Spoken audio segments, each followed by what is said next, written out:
Capítulo 3. El viajero del tiempo regresa. Creo que en aquel momento ninguno de nosotros creía del todo en la máquina del tiempo. La verdad es que el viajero del tiempo era uno de esos hombres demasiado inteligentes para ser creídos. Nunca sentías que comprendías todo lo que decía, siempre sospechabas alguna reserva sutil, alguna astucia oculta, tras su lúcida franqueza.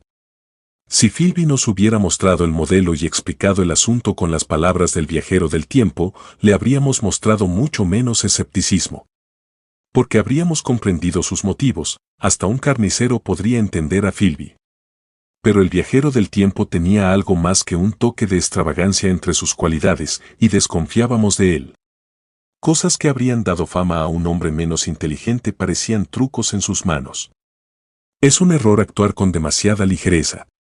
Las personas serias que lo tomaban en serio nunca estaban del todo seguras de su comportamiento. De alguna manera eran conscientes de que confiarle su reputación de buen juicio era como amueblar una habitación infantil con porcelana delicada. Así que no creo que ninguno de nosotros hablara mucho sobre viajes en el tiempo entre ese jueves y el siguiente, aunque sus extrañas posibilidades rondaban, sin duda, en la mente de la mayoría, su plausibilidad, es decir, su incredulidad práctica, las curiosas posibilidades de anacronismo y de absoluta confusión que sugería. Por mi parte, me preocupaba especialmente el truco del modelo. Recuerdo haberlo comentado con el médico, a quien conocí el viernes en el INAEAN. Dijo haber visto algo similar en Tubinga y puso mucho énfasis en apagar la vela. Pero no supo explicar cómo se hacía el truco. El jueves siguiente volví a Richmond. Supongo que era uno de los invitados más habituales del viajero del tiempo, y, al llegar tarde, encontré a 4 o 5 hombres ya reunidos en su sala de estar. El médico estaba de pie frente al fuego con una hoja de papel en una mano y su reloj en la otra. Busqué con la mirada al viajero del tiempo y... «Son las 7:30», dijo el médico. «¿Será mejor que cenemos?» «¿Dónde está?», dije, nombrando a nuestro anfitrión. «¿Acabas de llegar?» «Es bastante extraño. Está inevitablemente retrasado. Me pide en esta nota que empiece con la cena a las 7 si no regresa. Dice que me lo explicará cuando llegue. Parece una lástima dejar que se eche a perder la cena», dijo el editor de un conocido periódico, y acto seguido el doctor hizo sonar la campana. El psicólogo era la única persona, además del doctor y yo, que había asistido a la cena anterior. Los otros eran Blanc, el mencionado editor, cierto periodista y otro, un hombre tranquilo y tímido con barba, a quien no conocía y que, según mi observación, no abrió la boca en toda la velada. Se especuló sobre la ausencia del viajero en el tiempo y sugerí la posibilidad de viajar en el tiempo, con un tono jocoso. El editor quiso que se lo explicaran y el psicólogo ofreció un relato inexpresivo de la ingeniosa paradoja y truco que habíamos presenciado aquella semana. Estaba en medio de su exposición cuando la puerta del pasillo se abrió lentamente y sin ruido. Yo estaba de frente a la puerta y la vi primero. «Hola», dije. «Por fin». Y la puerta se abrió de par en par y el viajero en el tiempo apareció ante nosotros. Lancé un grito de sorpresa. «¡Cielos! ¿Qué ocurre?», exclamó el médico, que lo vio a continuación. Y todos los comensales se giraron hacia la puerta. Su estado era alarmante. Su abrigo estaba polvoriento y sucio, con manchas verdes en las mangas, su cabello estaba desordenado y, según me pareció, más gris, ya fuera por el polvo y la suciedad o porque se había decolorado. Su rostro estaba pálido como un cadáver, su barbilla tenía un corte marrón, un corte a medio curar. Su expresión era demacrada y tensa, como si hubiera sufrido intensamente. Por un momento dudó en la puerta, como deslumbrado por la luz. Luego entró en la habitación. Caminaba con una cojera como la que he visto en vagabundos con los pies doloridos. Lo miramos en silencio, esperando que hablara. No dijo ni una palabra, pero se acercó penosamente a la mesa e hizo un gesto hacia el vino. El editor llenó una copa de champán y se la acercó. La vació, y pareció sentarle bien, miró a su alrededor, y el fantasma de su antigua sonrisa se dibujó en su rostro. «¿Qué demonios has estado haciendo, hombre?», dijo el doctor. El viajero del tiempo no pareció oírlo. «No se molesten por mí», dijo con cierta vacilación. «Estoy bien». Se detuvo, extendió su copa para pedir más y la tomó de un trago. «Qué bien», dijo. Sus ojos brillaron más y un leve rubor asomó a sus mejillas. Su mirada recorrió nuestros rostros con cierta aprobación apagada, y luego recorrió la cálida y confortable habitación. Entonces volvió a hablar, como si tanteara sus palabras. Voy a lavarme y vestirme, y luego bajaré a explicarles. Guárdenme un poco de ese cordero. Me muero de hambre por un poco de carne. Miró al editor, quien era un visitante poco frecuente, y esperó que estuviera bien. El editor empezó una pregunta. Se lo cuento enseguida, dijo el viajero del tiempo. ¡Qué raro! Me pondré bien en un minuto. Dejó el vaso y se dirigió a la puerta de la escalera. Volví a notar su cojera y el suave sonido de sus pasos, y al ponerme de pie, vi sus pies al salir. No llevaba nada puesto, salvo un par de calcetines andrajosos y manchados de sangre. Entonces la puerta se cerró tras él. Casi quise seguirlo, hasta que recordé cuánto detestaba cualquier alboroto sobre sí mismo. Por un momento, quizás, me quedé pensando. Entonces, comportamiento notable de un científico eminente, oí decir al editor, pensando, como era su costumbre, en titulares. Y esto me devolvió la atención a la mesa del comedor. ¿Qué pasa?, dijo el periodista. ¿Ha estado haciendo el vagabundo aficionado? No lo entiendo. Mi mirada se cruzó con la del psicólogo y leí mi propia interpretación en su rostro. Pensé en el viajero del tiempo subiendo las escaleras cojeando dolorosamente. No creo que nadie más se hubiera dado cuenta de su cojera. El primero en recuperarse por completo de la sorpresa fue el médico, quien tocó la campana. El viajero en el tiempo detestaba tener sirvientes esperando en la cena para pedir un plato caliente.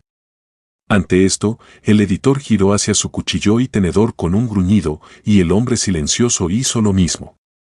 Se reanudó la cena. La conversación fue exclamativa por un rato, con intervalos de asombro, y luego el editor se dejó llevar por su ferviente curiosidad.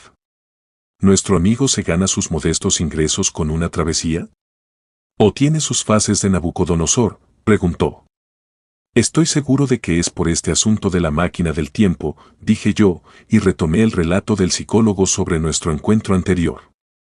Los nuevos invitados se mostraron francamente incrédulos. El editor planteó objeciones. ¿Qué era eso de viajar en el tiempo? Un hombre no podría cubrirse de polvo revolcándose en una paradoja, ¿verdad? Y entonces, cuando la idea le vino a la mente, recurrió a la caricatura. ¿No había cepillos de ropa en el futuro? El periodista tampoco lo creyó a ningún precio y se unió al editor en la fácil tarea de ridiculizar el asunto. Ambos eran periodistas de la nueva generación, jóvenes alegres e irreverentes. Nuestro corresponsal especial de El Día de Mañana informa, decía, o más bien gritaba, el periodista cuando el viajero del tiempo regresó. Vestía un traje de etiqueta común y corriente, y solo su aspecto demacrado quedaba del cambio que me había sobresaltado. Oiga, dijo el editor con hilaridad, estos tipos dicen que estará viajando hasta mediados de la semana que viene. Cuéntenos todo sobre el pequeño Rosebery, ¿quiere? ¿Cuánto aceptaría por todo? El viajero del tiempo llegó al lugar reservado sin decir palabra. Sonrió discretamente, como siempre. ¿Dónde está mi cordero?, preguntó. ¡Qué delicia volver a clavar el tenedor en la carne! ¡Historia!, gritó el editor. Al diablo con la historia, dijo el viajero del tiempo. Quiero comer algo. No diré ni una palabra hasta que me traigan un poco de peptona. Gracias. ¿Y la sal? Una palabra, dije. ¿Has viajado en el tiempo? Sí, dijo el viajero del tiempo, con la boca llena y asintiendo con la cabeza. Daría un chelín por línea por una nota textual, dijo el editor. El viajero del tiempo acercó su copa al hombre silencioso y la hizo sonar con la uña, ante lo cual el hombre silencioso, que lo había estado mirando a la cara, se sobresaltó convulsivamente y le sirvió vino. El resto de la cena fue incómodo. Por mi parte, no dejaban de surgir preguntas repentinas en mis labios, y me atrevo a decir que a los demás les pasó lo mismo. El periodista intentó aliviar la tensión contando anécdotas de Harry Potter. El viajero del tiempo dedicó su atención a la cena y demostró tener el apetito de un vagabundo. El médico fumó un cigarrillo y observó al viajero del tiempo a través de sus pestañas. El hombre silencioso parecía aún más torpe que de costumbre y bebía champán con regularidad y determinación, puro nerviosismo.